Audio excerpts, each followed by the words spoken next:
Good. Okay, well, thank you, Marcia and the other folks who are on with us tonight. My name is Glenn Corbett. I'm the president of the Paterson Museum Foundation.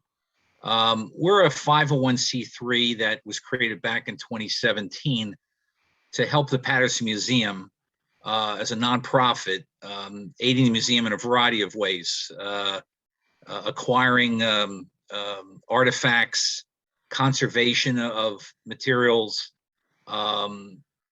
this kind of programming, a variety of different things that we've been helping the museum with for the last few years. And so, of course, as we all know, with COVID occurring, the museum hasn't had a lot of visitors, of course, over the last probably over a year, almost a year and a half now. So the museum's back open again, has various protocols in place. But along the way, we thought this would be a wonderful way, since everyone has sort of gone to Zoom and other platforms, to put information out to the public. So this is a great way to connect with people who are interested in Paterson and Passaic County history. So hence the webinar series that we have here. We actually have several, I'll just make a quick commercial here for everyone. We actually have several lectures lined up. We have one set of lectures called our speaker series, which of course tonight is the inaugural presentation about the Paterson Museum.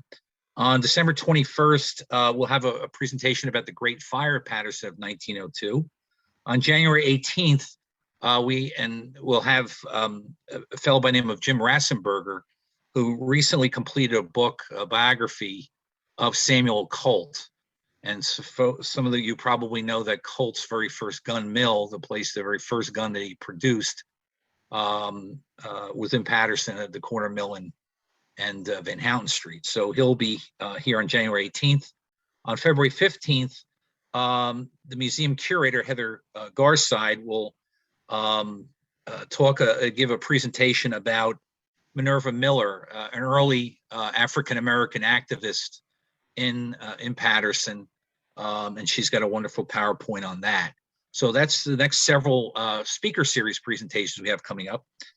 We also have, we're gifted to have Ed Smike, the county historian, as a board member, and he will have his own series called The Story Behind the Story, Chats with Ed Smike, the Passaic County historian. And so on December 16th and January 13th, he'll be talking about the Dye Mansion up in Wayne. And particularly the issues of the grassroots effort to save that building close to 100 years ago at this point. So he'll be talking about that. Then on January 27th, he'll be talking about Timothy Crane, the famed carpenter of Paterson, who actually was the man who built the very first bridge across the Passaic Falls. So we're talking about that again on January 27th. So if you missed those dates, weren't able to write them down, they are on our Facebook page, and so you can find them there, again, a list of them. And all we ask that you do is email us at events@patersonmuseum.org, as you did for this event, and we'll put you on the list for a Zoom link for the future presentations. So a couple other housekeeping details. If any of you would like to ask a question, there's a Q. If you scroll your mouse down to the bottom of your screen, there's a Q&A set of bubbles down there, and you can type your question in. And when Jack is done with his presentation, we'll go through the questions and see what you might be interested in. The other thing is, in the chat room, I'm going to post a link to our PayPal account. So if you appreciated tonight's presentation and you would like to help support the Paterson Museum Foundation, again, we are a 501c3 nonprofit, you can do it by directly donating to our PayPal account. So with those things in mind, let's go to the main event tonight. We're so happy to have Giacomo DeStefano here tonight to give us a overview of the history of the Paterson Museum itself. It has its own history, and as does Jack, as he's more commonly known. He's been working for the city of Paterson, particularly the library, actually, since 1980. And hard to believe this, but he actually was became the director of the Paterson Museum way, way back in 1989. So that actually makes him his own living artifact in the museum. So there's not a lot of people that can claim that kind of longevity in a singular institution. And so Jack knows every square inch of the Paterson Museum. And we're so excited to hear from him tonight about how all that came together and why we are where we are right now. So Jack, take it from here. Thank you. Thank you very much, Glenn and Dave. I appreciate all you do for us in the at the foundation, and Heather, who's tuning in as well. Okay. Yes, I've been working for the city, or specifically the library. This started off as a summer job as a page. And I thought after my first summer, that was going to be it. And then in '85, I crossed over. I started working weekends at the Paterson Museum. And again, once I completed college, I thought, that's it, I'm leaving again. And, that's how I was appointed the director at 25. I started when I was 16. So if you do the math, I'm still young and I got some time to go. So let's get on with the slide presentation. This is actually the first time I've actually dived into this and actually looking. Oh, I need to be enabled. I'll take care of that right now. Thank you. So this is really the first time I really looked into our history, both especially photographically and trying to come up with photos and all. Heather was very good in helping me out with newspapers.com. You're good to go, Jack. Okay, I found it. Okay, slideshow. Working? Okay. Yes. Thank you very much. I appreciate everything. All right. I chose for my title really from the Panama Canal to the Rogers Locomotive Works, where our current home is. And really, you're going to find out we sort of go back and forth, and you would think Paterson is about as far as you're going to get from the Panama Canal, but the connections are pretty strong. Now, the idea of a museum really didn't start until the early 1900s. I found a couple of articles in 1914, 15 that were talking about a textile museum, and that did seem like a sensible thing in the Silk City. And they did put a couple of smaller exhibitions, but the idea, and it's funny because there was so much wealth around at the time, yet they didn't finance a museum. And even when, should mention, when the City Hall was built in 1896, they even had a history room for it. Again, the history never happened. In 1916, there was a little discussion. One of the school board commissioners brought up with the old Pennington Mansion in Pennington Park that was built about 1804, 1805. And it, sitting on the bluff there. Right now, we have the World War II memorial by Federici. So to give you a little bearings. Sadly, most of our history will get raised as time goes on. And you notice the one article on the right-hand side here by Mr. Charles Slight. He was also a collector of New Jersey natural history specimens, and he was real excited at the prospect that a museum may happen in Paterson. He was ready back in 1916 to jump in and loan his collections. Also, during the 1914, 1916 period, we have a gentleman named Thomas Halligan from Paterson. And actually, he was an electrical engineer or civil engineer, and he was working at this time on the construction of the Panama Canal. While he was there, and I guess as part of his off time, with the permission of Colonel Goethals Bridge is named after, who was also the the governor there of the canal zone, he requested permission to document the fauna and wildlife of the area. And it was important because while they were digging the canal zone, they were aware of disturbing the natural habitats, and they were really trying to take care of that. And he would produce a whole series of pamphlets and books. You see notes on some Panama Canal zone birds with special reference to their food. So he was really studying them very intensely. And at the same time, he was also capturing specimens, and he acquired thousands of them. But again, it was all literally done in the name of science and preservation of the species in the area. During 1917, 1918, he's back in New Jersey, and more likely at home. And while he's there, he gets in touch with George Winchester, who's our librarian. And when they said librarian, just to say here, they're really referring to the director. George Winchester was the librarian actually from 1888 to 1931. So he really saw a lot. And actually, I believe he is also equally should get the billing for the founder of the Paterson Museum. The very first collections really were the bulk of it that was put on in the assembly room, the art gallery. I mean, they really took over the entire library for about 3 months in 1918 from March, April, and May. And they estimated about 20,000 people came to view the items of natural history. And they, again, for the day, natural history items were, where things were more interesting, especially we didn't do that much traveling. You didn't have, television or the internet. If I want to see what birds are, at the Panama Canal Zone, there's probably somebody has a webcam, you can see them live. The only thing that black and white photography, of course, documents everything, but doesn't do it justice. These are two of the collections. The Panama, of course, were specimens that were acquired by Thomas Halligan, where I have the New Jersey pieces, the moth collection there. And these are obviously still in our collections. These are recent photos, but these are the very pieces that were on display back in 1918. And they really would become the nucleus of the Paterson Museum. After that exhibit was over, and it was pretty extensive, as I mentioned, it went throughout the entire library. The library somehow agreed, or they got them to agree to hang on to it. The assembly room effectively was shut down for a couple of years when it was really acting as the storage area for these natural history collections. And George Winchester really pushed, though, that we need a museum, just as the Newark Library with the Data Cotton also would be the new, the generating force behind the Newark Museum, which obviously is one of the premier museums in our state. Not that we're not worthy of a title. Anyway, George actually orchestrates and gets the board to approve the buying of the two first exhibitions at the museum.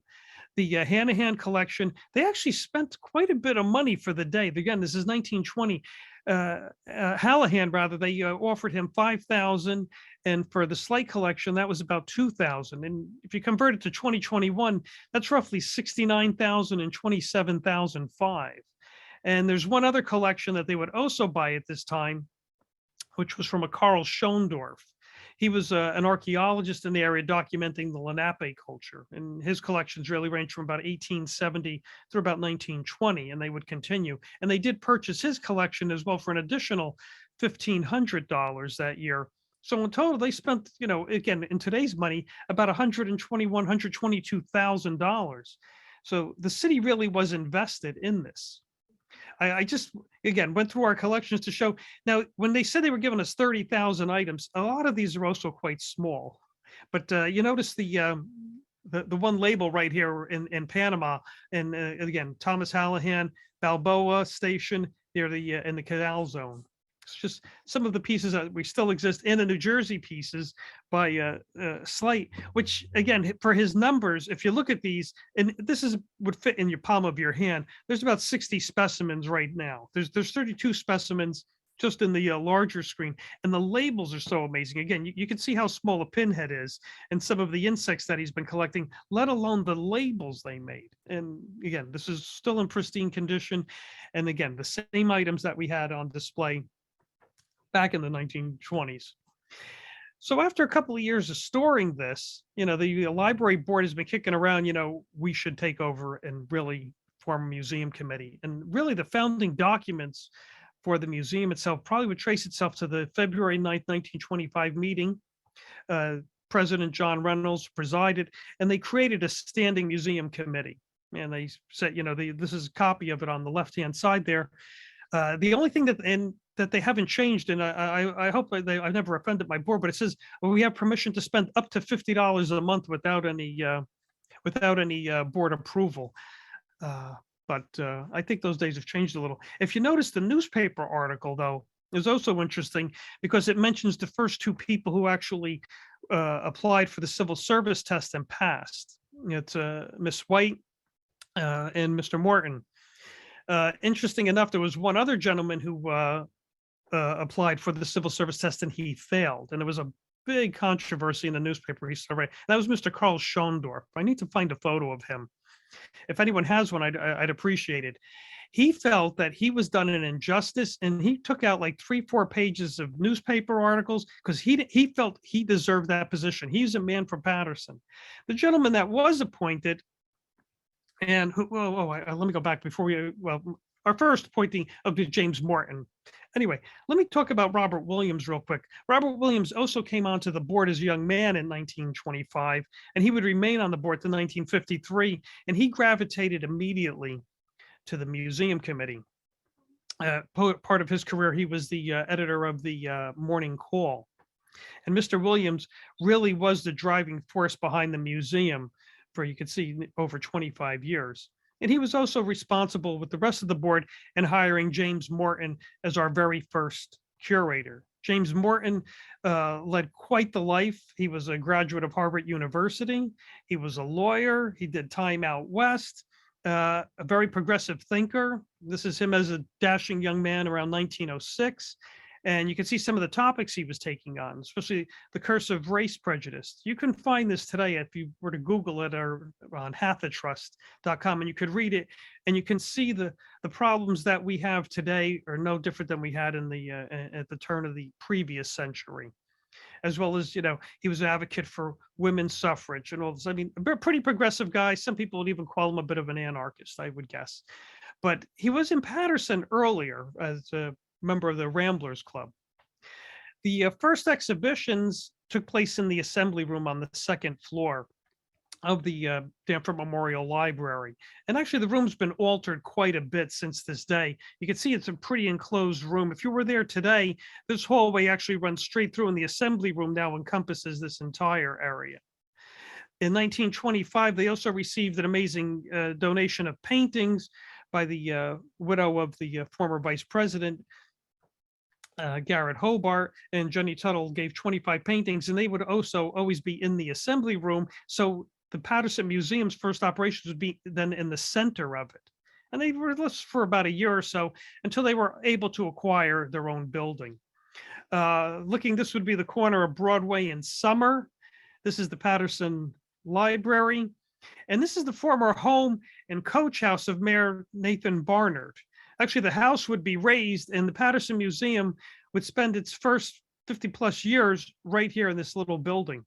The building itself did give us our own home, but it only encompassed about just over 2,000 square feet. And I do like the quotes that James put. This is what he was talking about when we first started. And I think every director that has since followed him really did. And I work by this, the museum must be a service to humanity, community, and, in the civic. And the museum is not a luxury in a live community, but a necessity. And, it really does augment the education system. And, again, James is very pro-education. I introduce you real quickly to the directors. The Lee Berger was our curator of mineralogy. Sadly, he passed after 2 years in 1943. He had a coronary. William Casperson, and by the way, Lee, he was a graduate of Princeton.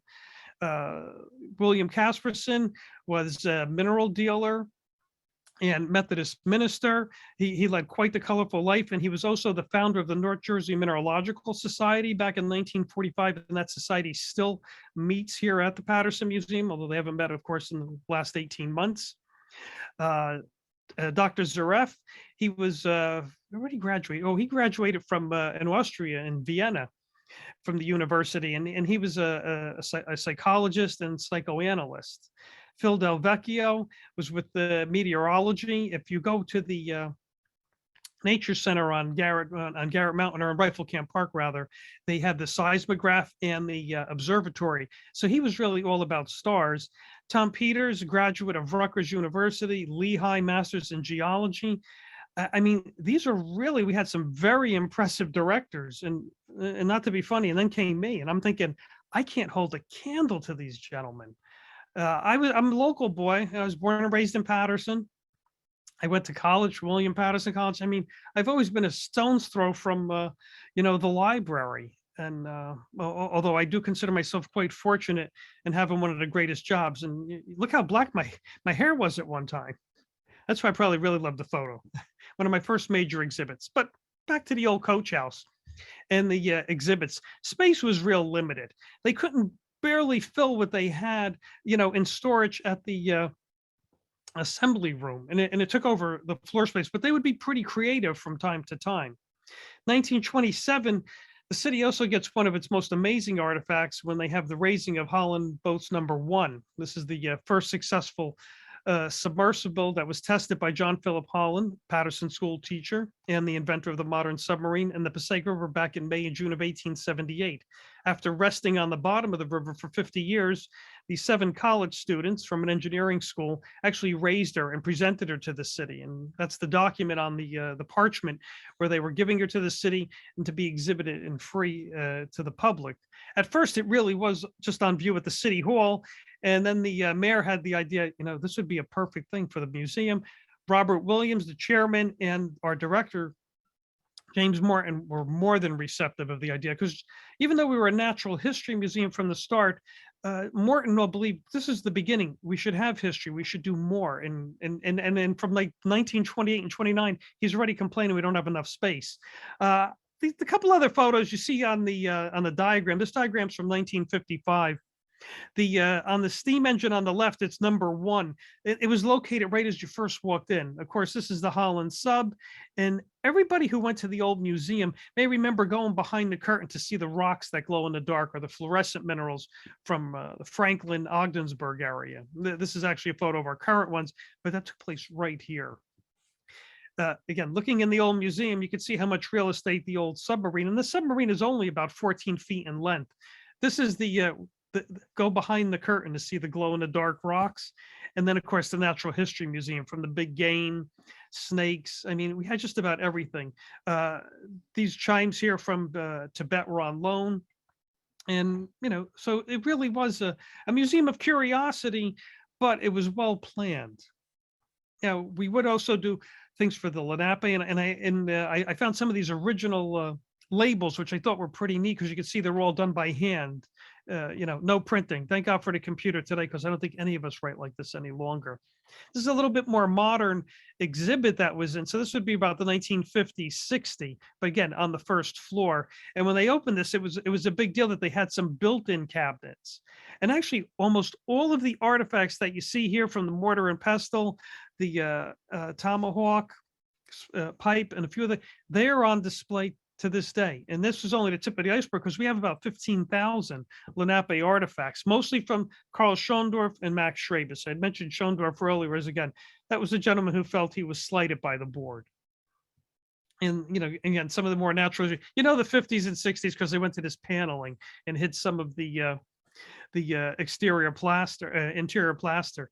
I'm sorry I don't have better photos. I really got to find these, maybe in negatives or form. These are from the Paterson Evening News and the Morning Call. And in 1953, they were able to somehow carve out a little auditorium to fit 30. So they put all the displays away or in the basement. This is the second floor. And really, I remember when they called us the Rock Museum, because the entire second floor, or at least it appeared that way when I was a kid, there was only half of it though, but it's the entire exhibition were just the minerals. And real colorful. They had a systematic collection, which means they were trying to collect worldwide. But of course, the #1 piece they had was the Paterson, New Jersey, which is one of the richest mineralized basalt areas in the world. This is Casperson sitting in his office. And if you see his desk, you got the bookcase and the door. I mean, here's the desk, there's the bookcase, and there's the little closet where, you'd hang your coat. I mean, it was really jammed. And he was really a proponent for years. He put on a lot of exhibits, but he also put a lot of effort into, moving the museum forward and getting us into, larger accommodations, which did not happen in his lifetime. The mineral galleries would change from time to time.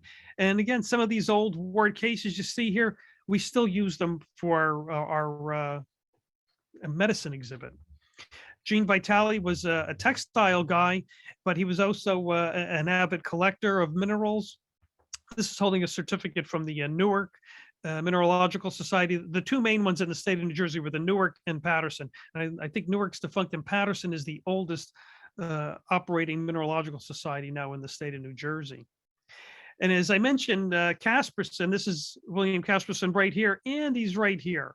This is actually in Andover around 1947, 1948, when they would go out, to their rock finds. Again, we had more quarries open. The Paterson locale that was most famous was Lower and Upper New Street Quarry. And then there was also the Prospect Park quarries.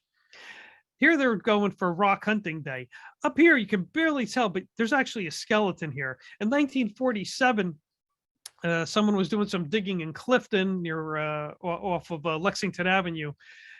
Godfrey's Pond was the location, and they ran into a skull or two. So right away they thought foul play. They called the police, and then they noticed they kept finding one after the other. And they had exhumed about 9, and then Casperson was actually called on, and he was of the mind that this was, or of the theory that these were Dutch settlers from the original area. It was later disputed that it could have been somebody from the 1850s, 60s, maybe it was part of a potter's grave, but no foul play. And so the staff of the museum was called in, more than once on such finds. And I do want to say, everybody wants to know some of the dirt on the museum. And we've had firearm collections from time to time. And once in a while, they'd go out on loan. And the old Paterson Museum, Broadway and Summer Street wasn't always the worst section in town. I mean, it was one of the finest sections. But by the 60s and 70s, things started changing. And once in a while, the museum would take a loss. Actually, in the 1940s, some older Colt revolvers were taken. Again, in 1960, after we replaced them, although you look at the day, they were only maybe 1,000 or so, not very valuable. The one sword that was lost, sadly, was from the Piaget family, which was historical value was very important. But we would loan these artifacts out. They were fine, but once in a while things do happen at the museum. I do have some interoffice memos from when Del Vecchio is the director, and Trzeska is our mineralogist, and she had 3 minerals that were that she was going to put away, and one of them went missing. It was 50 cents. I mean, they reported it immediately, of course, but it like $1 here, $1 there. Every now and then the mineral cases, they'd find something like a lock would be loose, and we built our own cases. Again, on a shoestring budget, this little museum was like the train that could, and it really did. But once in a while, we were a victim of things. And one of the victims we were really was lack of space. And some displays would get damaged. Here you can see how we actually even stack things on the first floor. Again, Casperson one more time. And you can see some of the headlines. And we really were trying to, and people were advocating, and I never understood why we weren't supported better by the wealthier of the community, the mill owners and all. Again, I'm not sure why. I know we put our petitions out. It kind of fell on deaf ears, I'm afraid.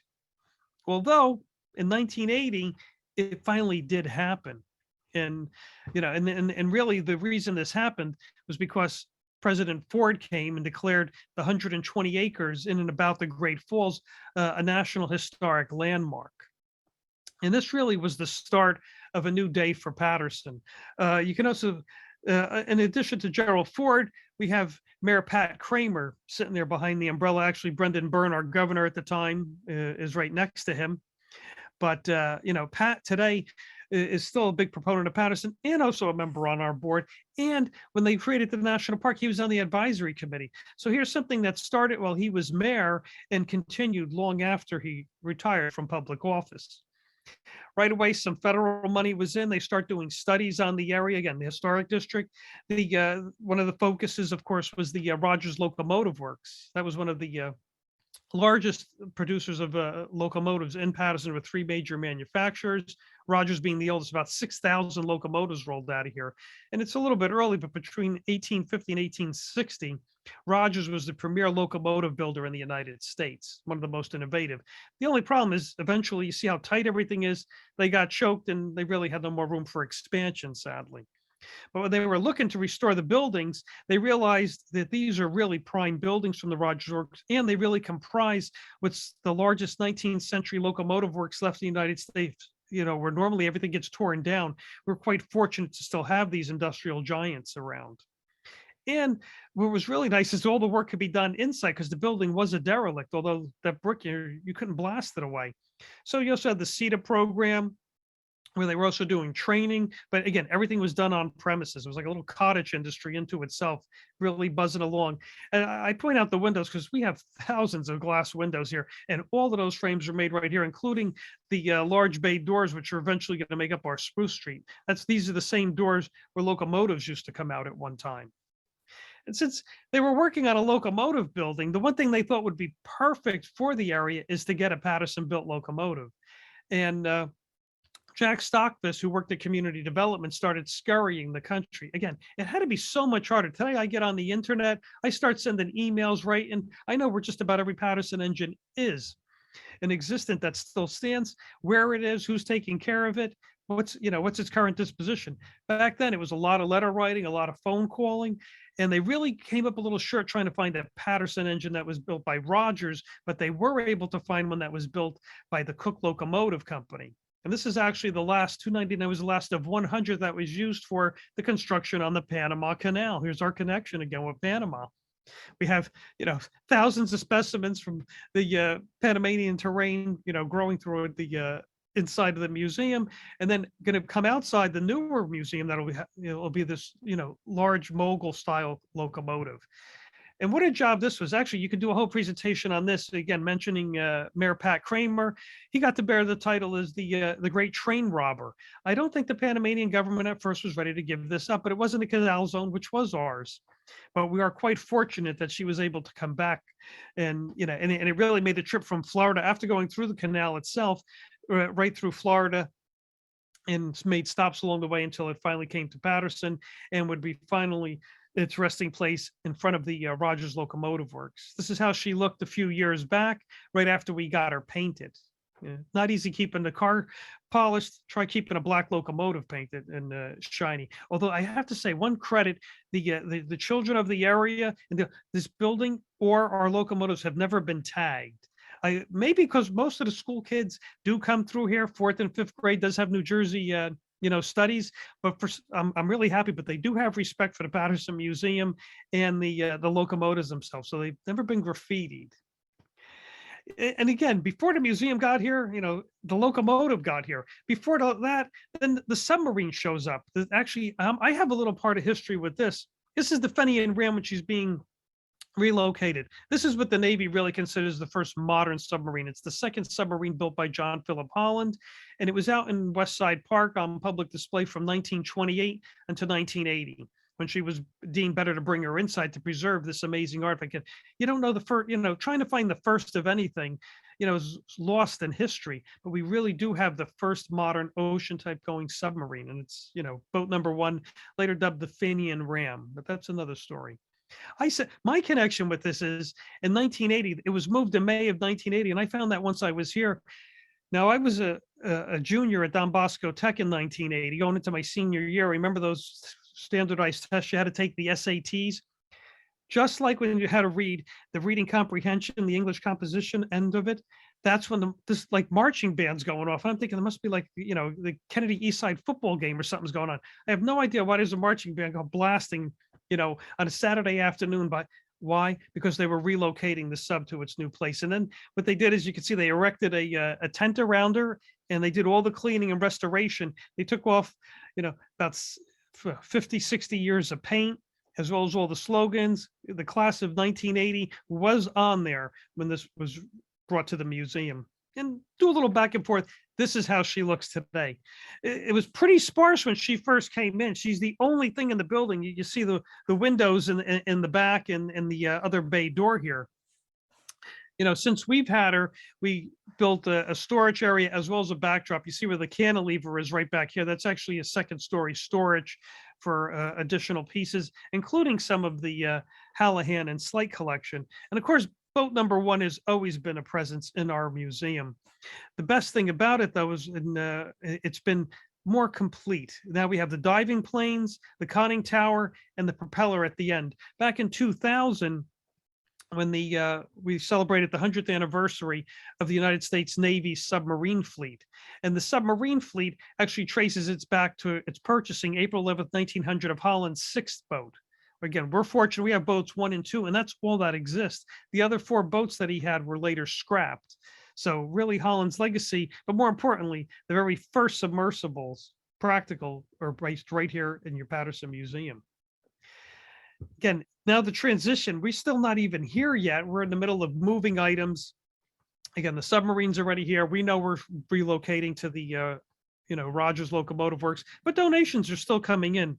Tom Peters was sitting at his desk one day, and a gentleman by the name of Paul Applegate walks in, made an inquiry about Colt Patersons and what did he know about them. And again, Sam Colt's first manufacturing at the Patton Arms Manufacturing Company took place here between 1837 and 1842. But we had older Colts, newer Colts of the 1850s, the Navy model, but we never had a Paterson period when they were so rare. There's less than 5,000 of these items left. Were built rather, and there's less than 500 still around. So anyway, after his inquiry, he walked away, had a pleasant conversation. When he passed, left in his will, he left us 13 Colts. And this was the beginning of one of the best collections that's ever come back to Paterson. Again, this is where Sam Colt and the Colt Industries really got their start. So, we've got a real major shot in the arm here. And it's funny, the article, when it came, of course, we were there at the mayor's office. This is Jerry Bello, the board president. And it's not Plum. I forget the gentleman's name. He's one of the executors of the will that got it to us. A young Pat Kramer. It's funny how the newspaper does stick a little dig into Pat when he got, because they're saying, they were put on display the outgoing mayor, because this was Pat's, one of the last things that happened while he was, leaving office is this magnificent collection came to the museum. Unfortunately, we couldn't display it. We didn't have the security, or again, we were in transition. Well, Mayor Graves also, the public safety end of the city, he's, really tied in with that history, and he loved our Colt Patersons. He found a way to make room right next to the sergeant's desk at the municipal complex on 111 Broadway. He built a special case. The case is still there, and you have the alarm. You see the alarm's dead center. It looks like a simple padlock, but that's just the beginning. Once the padlock on that bar came off, there's a set of keys. This was the most secure cabinet, I believe, in the city of Paterson. And as soon as you opened it, the alarm went off, and then you'd reset it, but it would keep going like until you closed the cabinet completely, and then it would go silent. These went on display in 1985, and they would remain there until 1996. And this is when a Mr. Tomlinson came in to the museum. He didn't have an appointment. He asked for me, and I wasn't around. He dealt with our curator, Bruce Balistrieri. Bruce has since retired as well. I've been around a while. They come and go, I guess. Anyway, Bruce had told him, yeah, we do have a collection, and he was lamenting that, half of the collection is in the bank vault, and it's secured, and we don't have any way to get them on display. And he thought, oh, okay. And he asked him a couple other questions, and that was it, and walked away. 2 days later, I get a letter from a Mr. Paul Mott, who was the director of his foundation. He said, would we be interested in 20 Colt Patersons? It's like, what? Would be. And Mr. Tomlinson gave us one of the finest collections to, add to we have over 35 Colt Patersons. We are the largest repository of these, pieces that were made here in the entire East Coast. And it's the top 3 collections going. And we're really lucky. One of the pieces isn't here. You see, there's a photograph of a serial number 3 holster model. That's because we have that one out on loan to the NRA Museum. Although the NRA Museum in Fairfax, Virginia, has finally got them 1 or 2. They don't have a holster model or a Texas model yet, but I'm thinking we're going to call that back pretty soon. And this is the exhibition, in the museum. Perfect for us. Everyone knows a couple of Colts got stolen while I was the director. So I always think, well, let's mention this right away. This happened in 1998. They're stolen, and they were worth about, $250,000. Actually, it was $240,000. The city did get its check for $239,500. And everybody was looking at it's an inside job, which is always, the first thing you hear about. And it really, aggravated me quite a bit. I try to explain, these are really like stealing the Mona Lisa. It's such a small collector's market. The serial numbers, when one of these Colt Patersons comes up for auction, you know about it. And Larry Wilson, who was the Colt expert and actually wrote the last Paterson Colt book, had called me when it happened. And he says, they'll show up one day. Don't worry. And he had talked about at Sagamore Hill at Roosevelt's home, president's home. They had stolen guns in the 1940s, and he said in the 1980s they went up for auction. Somebody buys them quietly, and then you'll find them. He did, give me one piece of advice: make sure I, get them right away on like Art Loss Registry and a few others, which we did. And then we waited. And I would tell people, if I had I don't even need a dollar. If I had a dime for every person who said, I know who's got your guns, I know where they are, I could have retired several years ago.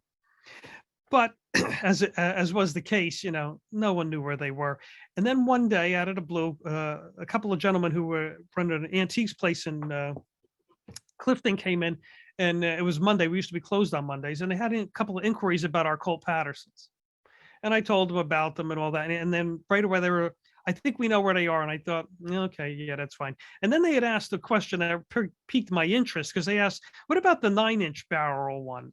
Now, there were really 3 Colt Patersons that were stolen that day, but only 2 mattered. The other one was an Alberti, or an Italian reproduction. It was worth maybe $300 when it was new. And no one ever talked about the 9-inch barrel. And they all talk about the ones that you see here, like the belt model number 3 that's in this in the newspaper. So I made the inquiries. I'm like, let me see. And he showed me some photos that were on the internet. Somebody was trying to sell them, and they were looking, I think, to buy them for about 100,000. But before they bought them, they remembered that the Paterson Museum had a couple taken, and they thought maybe we should stop and talk to this fellow and see what's going on. So once I explained what was missing, the German silver bands, they have some, silver inlays. They were like, we know where they are. And what happened was the day before, now this is Monday, on Sunday, they were in Long Island with another antique gentleman, and they came on the internet in its early days. Colt Patersons they were actually found at a home in Butler during renovations. Would anybody want them? And they were like, well, if they're legitimate, we'll take them for 100,000. So they made the arrangements to meet them on Monday at 7:00. But after they came here, they had a good feeling they were ours. So I called the Paterson police. I called the chief's office. He sent a couple of detectives down. I showed them our books, because I had all the photos and all the paperwork. And they're like, okay, this is good. Would you be available after? I'm like, yeah, I have a Rotary meeting, so I'll be like in the area. Because they were going to meet with them. And they're like, I go, if the guns are ours, they'll get them back. If not, then they would have their transaction. About 5:00 before they asked, could you come with us? So you really, I'm like, yeah. Okay. I don't mind. And then after that, would you mind going undercover with us? So I got to go undercover, which I thought was pretty neat. It's funny, as I'm walking with the one officer, and I'm about 10 years older than him, he's like, should you be Jim or should I? And I'm like, well, Jim's the father, so maybe I should be the guy, And anyway, we meet these 2 fellas who were in Garfield. We'd met the Garfield police officer first. So we had somebody, to make it legitimate, because here we're just, in civilian clothes, well, although I'm always in civilian clothes. Anyway, we met these 2 guys. They were like 2 giant Ukrainian guys. I mean, they were huge. And they're like, oh yeah, we got the guns. We could come in the basement. And I heard one place like, we got to go in the basement. It's like, yeah, we could, because they were restoring that house, and they're painting, and there's plastic all over the place. If it was today, it would look like something from Dexter. But they were just renovating the home, and they're like, we got something you've never seen before. And they had them under a cloth, and once they unveiled them, it was like such a sigh of relief for me. I quick, got my glasses. I actually had a loop because I was looking at minerals. I read all the serial numbers. I nod to the police officers, and then I say, I have to tell them, I says, we're not who you think we are. I'm the director of the Paterson Museum. This is Detective so-and-so. And I said, these were stolen, and they asked for some ID, and they show, and then, then the police like, well, we need you to come down to give us, he goes, you're not being arrested. We just need you to give a statement. And it was kind of funny, because he's a pretty big fella. And he's like, well, I'm just going to call my wife. And like I said, when he called his wife, and he's like, yeah, I got to go. And she was like yelling, and we're looking at him. And as soon as he looked up us, we didn't know where to look, He's like, no, I'm not in trouble, but we all been there. We felt that one, but they did come back. And that was really, really nice. And then we ran into a second problem, and that's with the article that that has my face again with darker hair than I have now. The city had to come up with the 239,500. Here it's 2011. The municipal budgets would not roll that over and over and over again. And to be honest, it looked like we were going to lose them. The gentleman who was on the case was a James Hanrahan, and James actually was the for travelers insurance is like, until they breathe on my neck, I won't breathe on your neck. And actually, we had to pass, Mayor Jones's administration could, and then when Mayor Torres came in, Mayor Torres was able to, figure a way to scrounge from a couple accounts and acquire enough money so that we could get our revolvers back. So, we really should thank Mayor Torres for saving them. And then, let's get to 83. The very first exhibit of the Paterson Museum is Learn Not to Burn on fire safety. Our two main pieces, which belong to the Exempt Firemen's Association at one time, was the 1821 gooseneck, one of the earliest fire engines, and the very first steamer from 1864. One other thing I just wanted to say real quick about this. You see this gentleman right here. This is Dan Mustick. He was our museum attendant. He started working for us in 1969. He had just retired after working 45 years on the Erie Railroad, and then he became our attendant. He was first attendant at the old museum, and then I had the pleasure of working with him. In 1985, 86, I used to work the whole month of August full-time as opposed to just part-time on weekends, because Dan would drive out to Ohio for the month. And where I was getting to with this is, I just found these articles yesterday, and then it dawned on me, it's November 22nd. Of course, most people think, November 22nd, they equate with, the assassination of our President John F. Kennedy. But actually, November 22nd was the day that Dan was born. It was like his birthday. And here I'm doing this research on the museum. And sometimes you got to wonder, it's like, was Dan looking over my shoulder? These pieces have been retained, and, and we're also in a rebuilding year. Again, we lost about 18 months. I do have a new curator now, Heather Garside, who's, again, they mentioned going to do a lecture in a little bit down the road. And she's really helping us redesign and preserve these pieces and giving them, new life. And hopefully the Museum Foundation will be able to, restore them and get them a little shinier than what they are. No dig there, fellas. Now, 1984, don't worry, I'm not going year after year, just some of the major highlights. 1984, and this is written up in several museum studies books. One of the first major collaboration among museums was called Life and Times in the Silk City. And that was a 3-site exhibition that was focused at the Botto House, or the American Labor Museum, as the home of a silk worker, Lambert's Castle, Passaic County Historical Society, a silk mill owner's home, and the Paterson Museum. We focused as, of course, the factory. And that's when we started acquiring our textile machinery. The 3-site exhibit, actually, we still resurrect it from time to time, and it's still booked out of the Botto House, and they'll still have school groups that want to come to all 3 sites. And even though this exhibit ended in 85, we still do our best, when we're open fully, to accommodate the needs of schools and tell this story, because it really is the story of Paterson.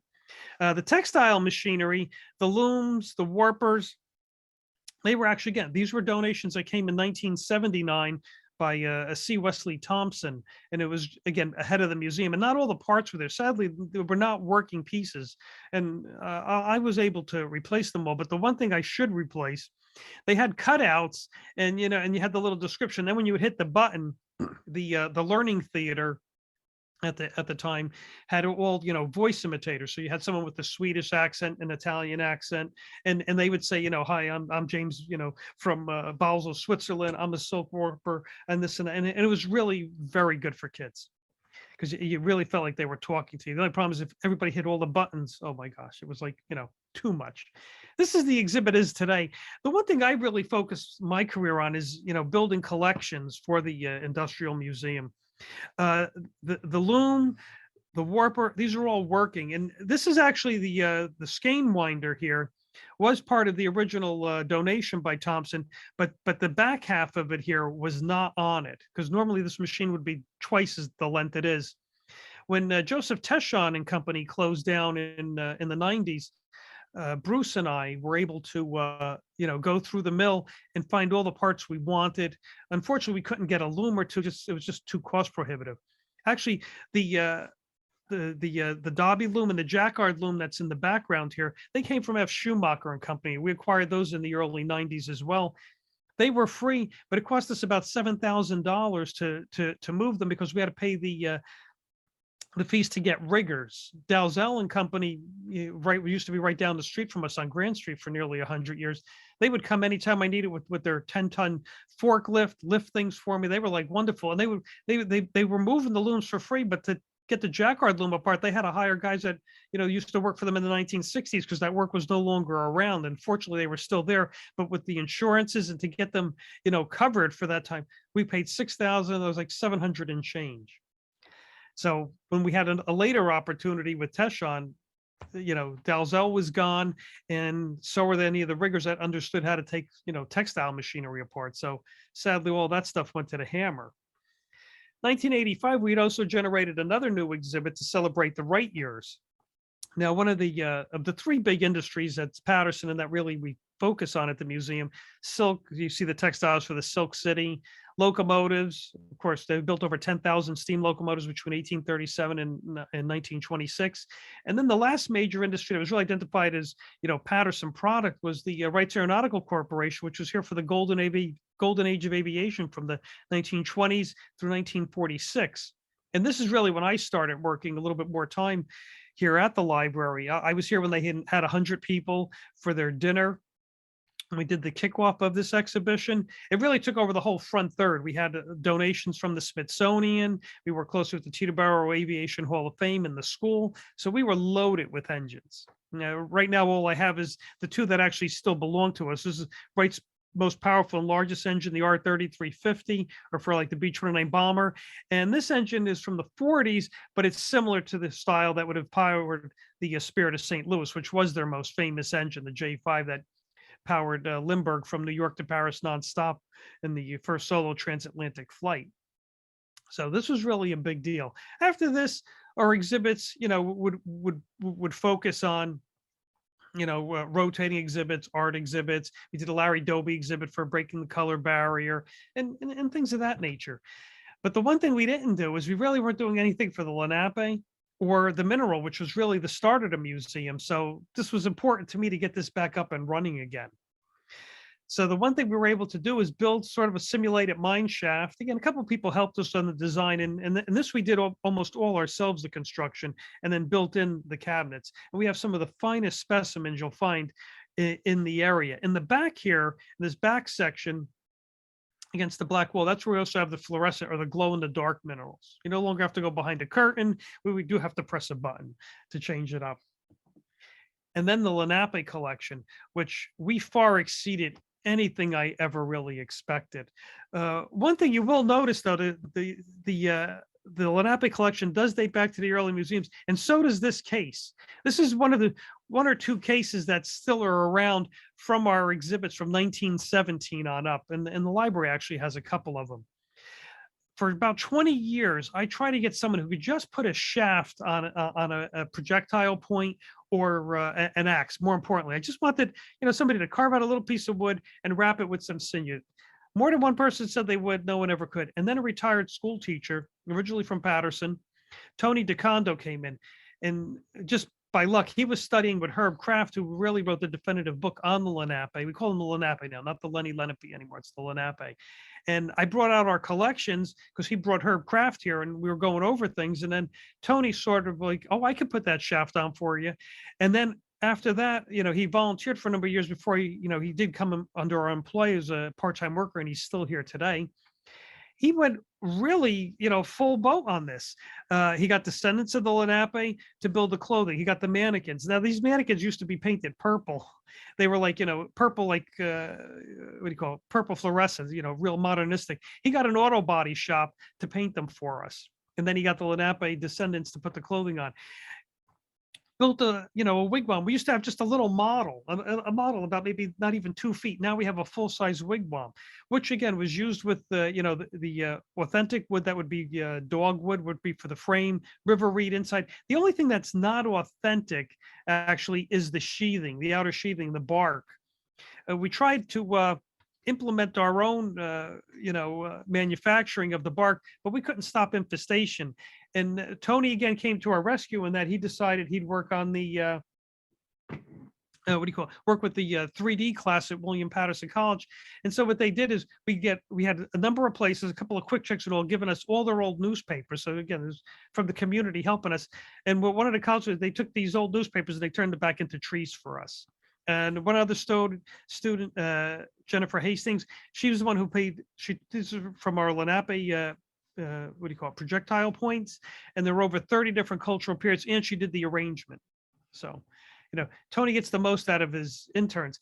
I do have to always say, the one thing that I think is the greatest irony is that we did relocate to the former assembly shop at a Rogers Locomotive Works, because when Jacob, that's really a father-son business, but when Jacob Rogers died in 1901, he left all his money to the Metropolitan Museum of Art, as you can see.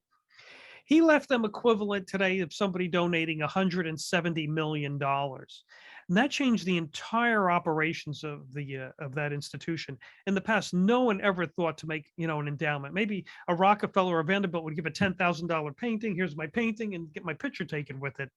But to donate millions that after you're gone, and that was the director's go-to fund. I think they purchased since 1905 close to 50,000 or more objects, not just with that fund, but with parts of that fund, since today art is like millions of dollars. I do have the one painting on the upper left, which is Aristotle contemplating a bust of Homer. And I point that one out because in 1961, they used half of the money came from the Rogers Fund and half came from the Fletcher's Fund.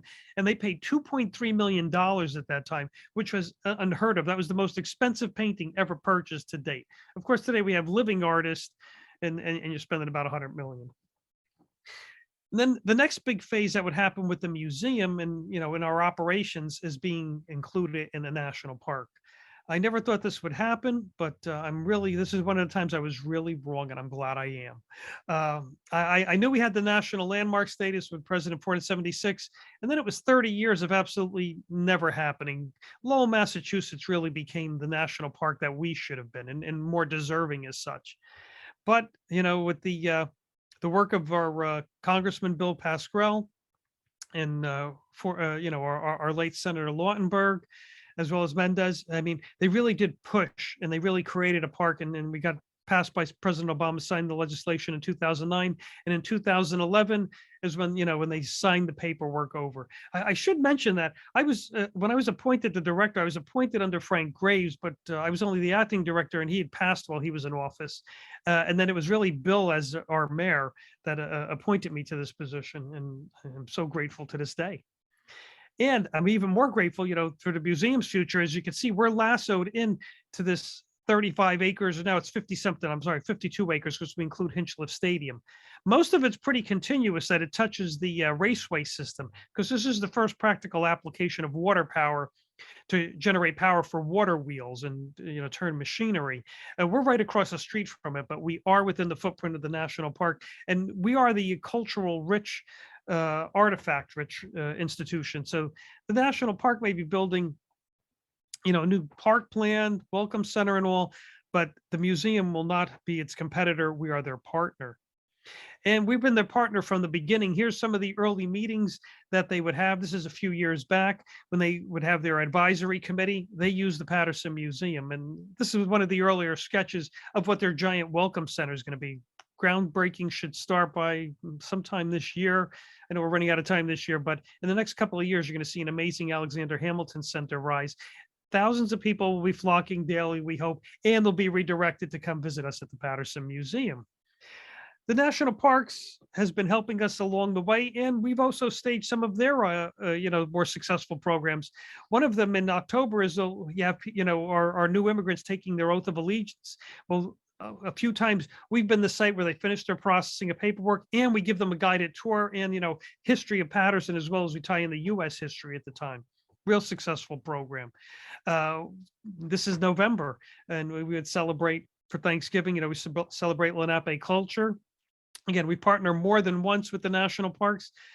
Because of COVID, we haven't been able to have the kind of crowds we used to get, or we won't permit them in. So right now we are not having anything special. We did have a PowerPoint presentation also on Zoom from our Lenape expert, Tony DeCondo. Really, who's the impetus behind our whole thing is right here was Mr. Sam Beeler. He's the former chief of the Cherokee Sandhill Band of the Lenapes. He's been involved in the museum since he came back home from Vietnam War in '73. And he's been, the inspiration.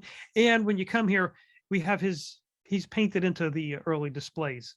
some of the annual exhibits that we normally look forward to, again, we'll be looking forward to them, I guess, next year. March is Student Art Month. So I guess it's been a dozen or 15 or more years, we partner with the Paterson school system, and we get 5 to 6 pieces from every school in Paterson. And it's really one of the best attended exhibits. And it really shows, Paterson does have a future in these children. And it also tied in a couple of times with the Cat in the Hat program that we would have. So it's just a real fun exhibit. And it actually, I would refer to Paul Klee and the modern artist that said you really needed the childlike art because they were the most creative. And I used to like the Renaissance art. I took art history classes because I thought I'd be teaching history, and I would use slides. And, who knew PowerPoint was coming? But I was a bit of a snob, and I never really liked children's art. Maybe it took until I had my own kids, but my favorite art later would be the kids. And I always tell people, I wish I took a photo of this one piece. And it was a little construction that, the title was a robot. This is a robot having lunch. And I thought, how brilliant. Only a kid could come up with that title. I could sit there till I was like, another 50 years. I couldn't come up with something as creative as that. One of my favorite pieces, this is a robot having lunch. And after you read the title and I looked at this milk cart with, aluminum foil and all, it's like, it was clear as a bell to me. Clear as a bell, making some music. We do have musical performances from time to time, but we also do an annual drum clinic. This is Mr. Craig Redman, jazz musician, and he does a drum clinic for free. But it doesn't only include drums. We have vocals, guitars, and this takes place always in the third Saturday in February. And Craig's been real good to the community, gives back. You've probably seen him perform in front of City Hall, performed by the Broadway Bank when they do the Broadway Bank, Hudson United, whatever bank it is to this day. Also, our Hannah Gallery is used for poetry, a little bit more formal musical recitals. And of course, COVID may have shut us down, but we've had from, big events, including, you could have your next wedding at the Paterson Museum. At first, I was a little opposed to the, some of the public programming that would have to, fight the venue aspect of the museum. And I didn't think of it, obviously museums do this to generate revenue, but it really exposed a group of people every time that they would come because they'd walk through the museum. What a fabulous place. And I'd get repeat customers. So really it was building up our, visitors and return people from holding events. So we make a couple of dollars, but more importantly is we made quite a few friends. And one of the friends that we've recently made, and, again, the things that when I look back at my career, and I hope they remember me for, is I'm the one that acquired the larger textile machinery. I mean, I went there, took some things apart, put it on site. I resurrected the Lenape and the mineral exhibit. And I was able to finally, I was working to try and figure how can I get a friends group together or the Paterson Museum Foundation, and I got a really good group of friends here. We're not personal friends, but we have a common goal to make this the premier museum that it should be. We started in 2019, which was a great year because we started with the 150th anniversary of the Golden Spike.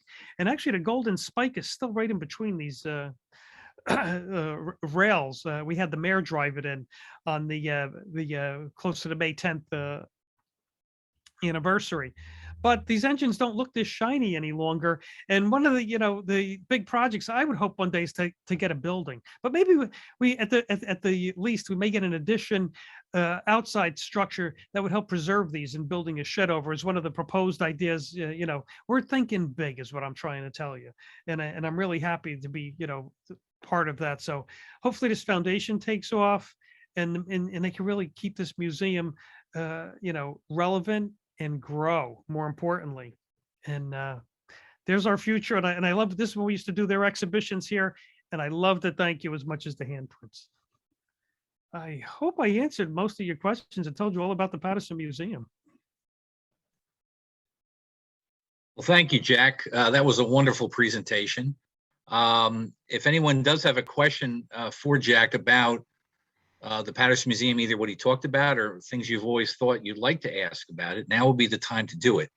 So I also want to thank our secretary of the Paterson Museum Foundation, Dave Ferrari. He's the man behind the PMF logo there. So he's with us tonight as well, and he's sort of our Zoom specialist. And we hope again that you might have some questions here. Thanks, Glenn. Yeah. So I see on our chat box, let's see what we got going here. I don't know if that's new. There's no questions in the Q&A, by the way. Okay. So nothing yet. I see. Thank you to Marcia. Marcia is giving us accolades with the clapping hands. So that's always a good thing on Zoom. So, and Dennis is thanking the foundation and Jack for his great presentation. So Dennis we is a thank you, big Dennis, for being here. He's a big tonight. supporter of ours. Dennis is also one of our board of trustee members. Okay. He's been very supportive of the museum, and many years he worked for the Paterson public school system. Very good. Very good. Tamara's thanking us, and Matthew's also thanking us for great presentations. So this is, excuse me, this is the inaugural presentation tonight. Our hope is that we'll have many more of these. As I said before, we've got several more of these lined up in the next few months. So if you'd like to, go ahead, Dave. Glenn, Yes. there's a question Yes. in the chat from Joseph Okay. Palanchar. I'm going to click answer live, and I believe that means Jack can answer it. The question is, was the first location of the Paterson Museum threatened by the fire of 1902? No, it was nowhere near it. The fire of 19, actually the one who should answer this question is a gentleman who wrote the book on it, and that is Mr. Glenn Corbett, who's hosting us tonight. But it really took out the downtown area. It did travel up a little bit, but no, it was not in danger. What was wiped out, sadly, was the original Paterson Free Public Library, which was on the corner of Market and Church and Market. Street. Yeah, and they lost their very first art collection, including a couple of giant sculptures that people always say were stolen. But in this major configuration, the whole town on fire, I can't imagine anyone taking these giant, sandstone statues. Tam O'Shanter and Souter Johnny Yeah. We were safe. They graced the Roswell Cult Mansion, where the county courthouse is today, for decades, and they landed in the library, but they were never seen again after that. February 9th, 1902, that was it. But yeah, the fire actually was really two separate areas, the downtown area and the Sandy Hill district. So Broadway effectively was saved from that. It was a few blocks over, sort of followed effectively Market and Park Avenues out toward where East Side High School is. So that's sort of that triangle. Well, one last note about it, though. Who lived behind the library back then? But was Chief Stagg, John Stagg, the fire chief of department, and he was sick with pneumonia. His wife would not let him leave their house that night. He was right behind the library, down the block there, so he could see what was going on. But he did a lot of important work from his home telephone, though, that night. And we'll talk about that. Like I said, next month we'll dive deep into the fire. So yes, fortunately, it didn't affect anything. So we got a comment about insects. Jack was too huge for my taste as a youngster. People were scared by Sharon pointed out that she was scared by the insects. We have thousands of insects still in their boxes. They're all preserved. They got their pins in them. They're not going anywhere. But when I read the numbers, I keep thinking, I know we lost some of the birds because some of the birds went down in the basement. I didn't show, I don't have any images of the basement, and then like museum beetles or so got into them. There was a couple of snakes and all, they would split, they dried out. The straw that was inside, they just, some of them just fell apart. Some of the actual taxidermy was done by Halligan and Slate themselves. Actually, one thing I should show you, and I wasn't planning on it, but I have to say, since I've been the director, and he's been like my constant companion, I just gravitated to this piece. So, yeah, I thought it looked like Benjamin Franklin. Maybe it has like the waistcoat and all. This is from the Slate collection. So, he was actually stuffed in the. I say he, but this bird was stuffed in the early 1880s, and still doing well. The main preservative of the day was an arsenic base, but you know, I just found him cute, I guess. But this has been my constant companion since 1989. I used to keep them always on my desk. I got to get one of those glass covers for them, but there's a little insight no one knows until now. This is secrets of the museum here tonight. So There's one other question up in the Q&A from Sharon. yes, I didn't hear any mention of Smokey on loan to you. You know, I was going to mention that Smokey the Bear. That's on loan from the Passaic County Historical Society. Again, I guess he's again from 1870s or so. Is it Company 8? yep, Lafayette Engine 8. Yeah. And he was stuffed with arsenic and interesting things back in the 1890s. And Historical Society had him restuffed professionally by a modern day taxidermist in Woodland Park, who does a lot of work for the New York museums, natural history museums and things. So the folks who did the work, particularly the owner of the company, always felt that this was one of his signature projects to put Smokey back in place again. He now stands on a rock they didn't have before. He looks a little less aggressive, perhaps. We took the fire hose off because it was too heavy for him to hold, since he has really no insides. And so he lives on in the Paterson Museum for the time being. So, and he fits in very nicely with the firefighting collection. So Yeah, he's exactly. front and center, as you notice. The first thing you see is Smokey. Right. We've got one more question from Joseph Palanchar. He's asking, before the museum moved to its current location, was it being used for anything, or was the site empty? And what businesses, if any, operated in the location in the 50s through the 80s? So that's a two-part question. Okay. I know it had an industrial laundry was based here. If you reach out to me, contact the museum, that would be easy to do. We do a crisscross reference. I have the city directories. We have the original city directories. There's a complete collection at the Paterson Free Public Library in their local history. They're on microfiche, and I have most of them. But throughout the 50s, I would have from 1950 to 1968. After 68, the city directories actually stopped, and they were superseded by the phone books. And you remember how crappy the pages in phone books were. Nobody thought to really keep them, but the phone books only gave you your telephone number.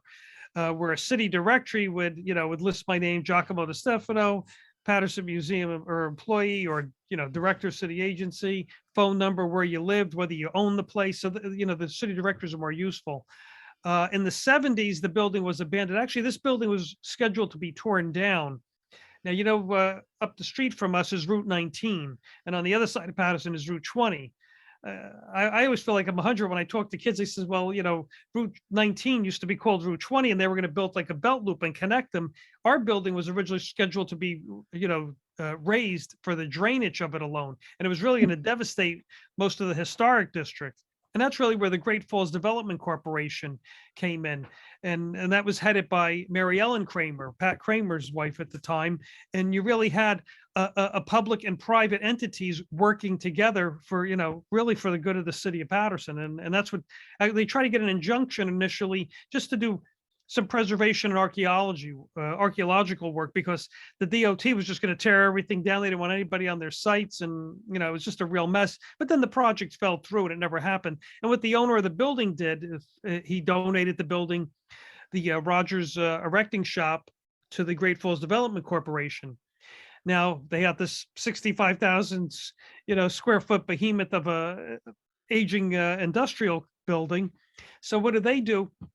They donate it to the city, and the city's able to apply for grants. Now there was some federal grants on. This is the early days of historic preservation for historic structures, and they were able to get a couple of $1 million. Everything's really run through by the city with the help of the Great Falls Development Corporation. Again, they worked really well together, and they were able to get the money to take care of the building. And the way it was, the reciprocal agreement was the Great Falls was then given charge of the building, so they're like the building managers, and they can rent the upper floor. So this is adaptive use. You have a museum on the first floor, and then on the second, third, and fourth floor it could be rented out for offices, not industry.